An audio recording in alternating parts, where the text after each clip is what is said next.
Hey, Industrial Talk is brought to you by Cap Logistics. You want to minimize downtime? Absolutely. Increase reliability? You bet. Ensure operational profitability? Yes, you do. That means you need 24/7, 365 insights into your supply chain. Look no further. Cap Logistics. Go to caplogistics.com or just call them. They're great people. 800-227-2471. Also, AI-. AI- is on a mission to create a greener, cleaner, safer planet from space. AI- helps core industries become more resilient, efficient, and sustainable through the power of satellites and AI. Go out to AI-.com. Find out more. Welcome to the Industrial Talk Podcast with Scott McKenzie. Scott is a passionate industry professional dedicated to transferring cutting-edge, industry-focused innovations and trends while highlighting the men and women who keep the world moving. So put on your hard hat, grab your work boots, and let's go. All right, welcome to Industrial Talk, the number one industrial-related podcast in the universe. That's right, I'm saying that, Mitch. It's number one. Mitch is in the hot seat, but I still have to go through my plug. I just wanted to point that out. Because it's a podcast. It is. Yeah. That's right. And it is celebration of you, industry professionals all around the world, because you are bold, you are brave, you dare greatly. You are changing lives and you are changing the world. That's why we appreciate you here on this particular podcast. It is an ever-expanding industrial ecosystem of professionals like you. It's true. There it is, right there. Yep, I'm one of many. All right. Hot seat. We've got Mitch Klein. SiliconLabs is the company. Let's get cracking. Oh, as you can tell from behind, we are broadcasting live from Distributech 22 here in Dallas. Woo! Got a lot going on. I don't know if I can keep up with all of this stuff. I'm going to be just absolutely fatigued after this. Amazing to be live in person again. It is. Yep. I think people are still trying to figure that out. It's like, hey, do I fist bump you still, or what? What do I? I keep looking for monitors that I should be talking to. It's like, we don't do that here live, right? They don't. But it is quite nice to see activity.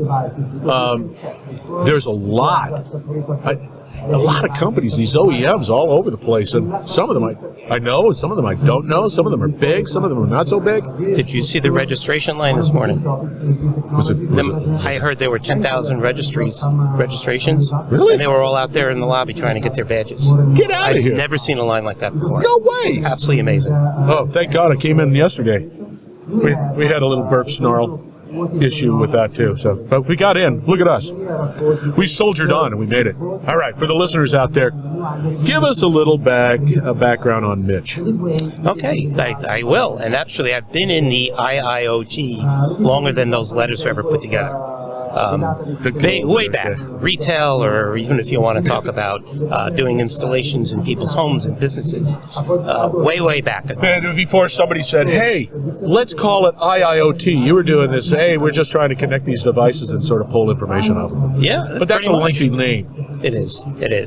And, I've been involved in many aspects of IIoT, but right now, as we talk about industrial and smart cities and communities, this is an incredibly exciting place to be right now. I wish I was younger.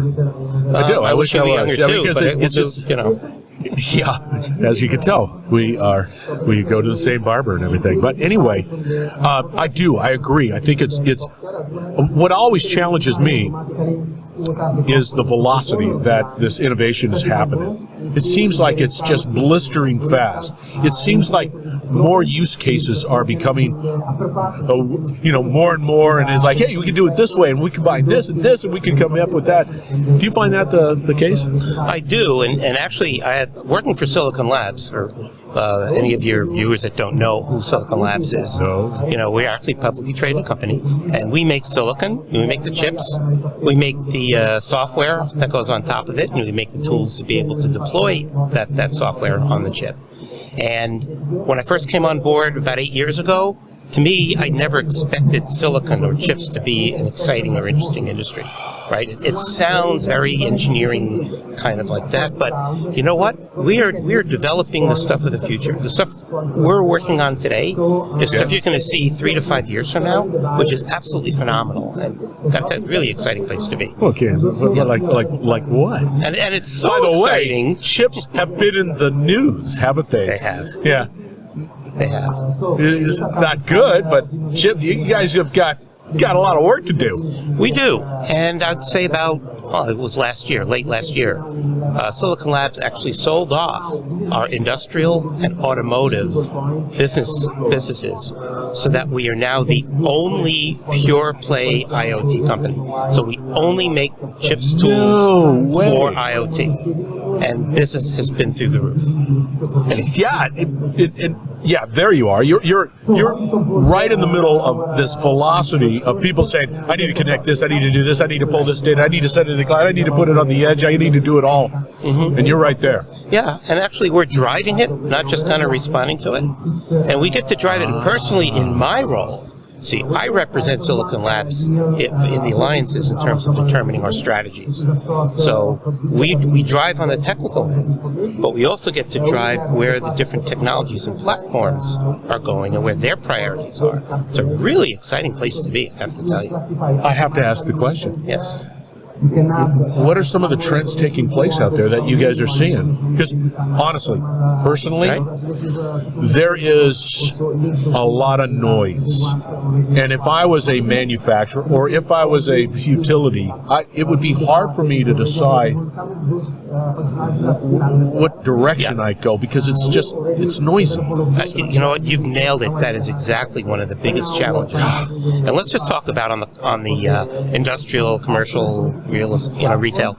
On that end, the biggest trend we're seeing is the trend to open platforms or open software. Okay, and there's a reason for that. Okay, because things are moving so quickly. When one commits to a proprietary platform, you are limited in terms of where and what you go from there. That is the first time I heard that. I've heard companies saying, "Hey, we're an open platform. Mm-hmm. We do it," but there's a business rationale behind it. Because do you want to get locked in with a platform that has no flexibility with the velocity that's taking place out there and all that stuff? Exactly right. And the nice thing about the open platforms is, in many cases, and of course in this case I'm talking about Wyson, but in many cases you can make the change over to an open platform and bridge into your existing products so that you're not necessarily locking out any of your existing customers or any of your existing installations.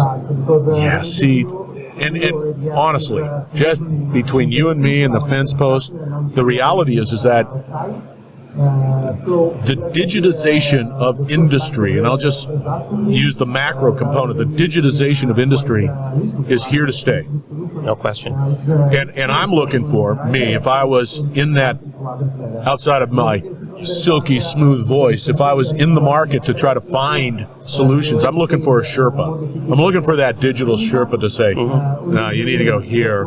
Here are the reasons why, and this has greater value for you. Right. That type of thing. Yeah, and don't get me wrong. I mean, SiliconLabs, we provide the silicon for plenty of proprietary platforms. Because honestly, that was the only way to go for many years, was really to develop your own thing. But now as we're seeing platforms, again, I use Wyson as the example because we are really committed to this platform. Wyson is an open standard that essentially, think about it as like a highway. We provide the highway, and the applications can get on and off that highway at will. So for example, you're a city, you're a community looking to go into, to digitize, but you've got, where do I start and where do I connect? Because the World Wide Web says I have to digitize. That's where it started. That's right. Yeah, we're seeing, obviously, metering is really where this is all started, right? Yeah. But now you can take your electrical, your water, your gas metering, and all run it down the exact same backhaul, the same highway, which is Wyson. Or you could be a community that really wants to focus on city lighting, smart lighting. Lighting is huge because there's enormous amounts of costs that you can save by going into smart street lighting. See, we have only begun to tap into the realization that there is real, and I'm always going to look for the economic, I got it, but the bottom line economic value of doing this and doing it right and be pinpoint focused on making it happen. Mm-hmm. And not let all the other garbage gets in the way. It has to take place. We just have to do it. That's right. And there's just so much data coming out of all these proprietors. So what do you do with them? What do you do? So I'll give you one example that would, in terms of, okay, let's say we do smart street lighting, and then we do traffic control. If we put those two where they can communicate with each other, you have a baseball game, a hockey game, or something like that. The game gets out. What's that traffic like, right? Even trying to get out is impossible. But imagine if this is now all automated. It can sense. It can tell you, the game got out. You've got this many cars. We're going to adjust the traffic this way. We're going to make one street. Yeah. And again, that's just a really basic application. Right? But I'm telling you right now, it's cool because we've all been there. Yes, listener, you have been there, exiting a concert or a game of some sort, and you're stuck.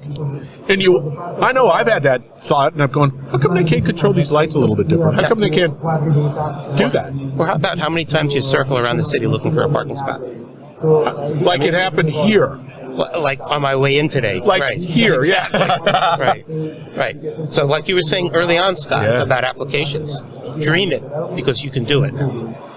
Yeah, and the technology's there. It is. It always gets down to the human point, right? Mm-hmm. It's always human. Yep. And when I say that, it's the technology's available, but it's just, are we capable as a collective group where we can do this and make it happen? It's always human. It is. It is. Okay. So if I was somebody that's saying, boy, I like what Mitch is saying, how do I get a hold of you? Well, you can reach out to me at mitchell.klein@silabs.com, or you can just go to our website, silabs.com. You were awesome.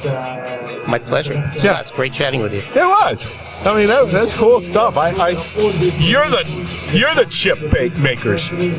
We are, and I'd like to make chips for anyone. So please get in touch with us. We can make chips for you too. There you go, man. All the contact information for Mitch will be out at industrialtalk.com. So fear not.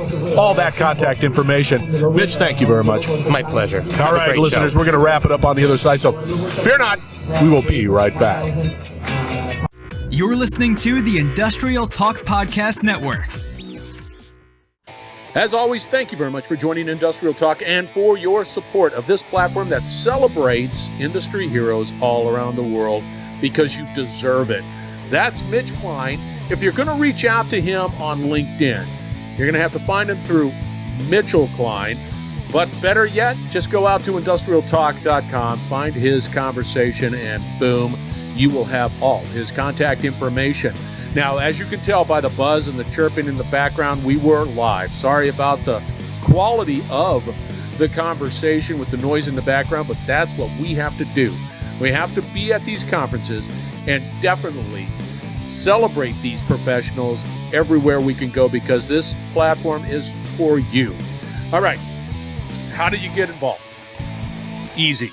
Go out to industrialtalk.com, click there, and we would love to have a conversation, because we're building a platform that is definitely committed to education, collaboration, because you don't have all the answers, and definitely innovation. So go out to industrialtalk.com, get involved. It is an ever-expanding ecosystem of industrial problem solvers such as yourself.